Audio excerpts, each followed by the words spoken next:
The former princely state of Kashmir was ruled by Maharajas, who looked at spreading art and culture through philanthropy. With modern times, the goal remains the same for the Almond Villa, a cottage home in Srinagar. A family property owned by Dr. Jyoti Singh, the granddaughter of the last Maharaja of Kashmir, Hari Singh. It's about, I would say, about a 100-year-old property, a 100-year-old house. It's a pre-independence, of course, British-built place. There's a man called Aurel Stein who used to do a lot of work for the British in terms of going through to the Silk Route and collecting artifacts and historical data and so on. And I believe he used to use this place as his base and then travel out.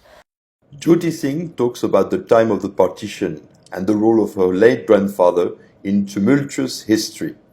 My grandfather was a man called Hari Singh, Maharaja Hari Singh, and I actually believe that he is only remembered for that last part of when partition took place, and then he under duress, he signed the instrument of accession to India and was, in other words, abdicated and had to leave.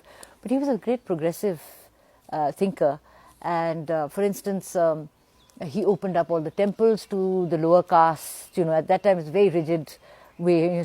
Many people weren't allowed to come to temple. There was Jabran, which means compulsory education for people, and if you talk to anybody of earlier generations, some people have been to those schools where children had to go to school. Women's education was opened up. There were land reforms and so on. In this progressive tradition, once a year, in May, Almond Villa organizes the Darashiko Festival, a dialogue platform for local artists. Darashiko was a remarkable man, the brother of Aurangzeb, who was the last Mughal ruler of India. And to me, he's a great character who, signifies the great syncretic traditions of this subcontinent.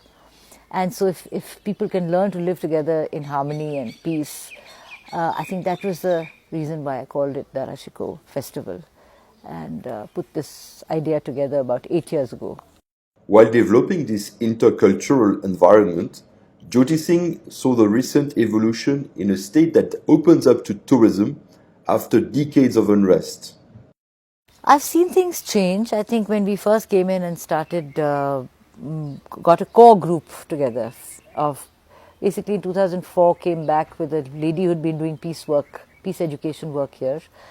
And I'm very grateful to her because her name is Shushoba Barve. She works with Rajmohan Gandhi, who has got a Center for Dialogue and Reconciliation, one of Gandhiji's grandsons. So I came with her and we got a group of women together who were from the border areas, people who had to leave the Kashmiri Pandit community from here and had to leave and go to Jammu, and local women. And there was a kind of exchange of ideas. It was difficult in those days to even imagine how open it is today. In this heritage atmosphere, Almond Villa is a good starting point to discover Jammu and Kashmir's mix of cultures, but also the homemade products, the owners and other artists' creations. A space for interactions and a way to experience the local vibes surrounded by the quiet orchards.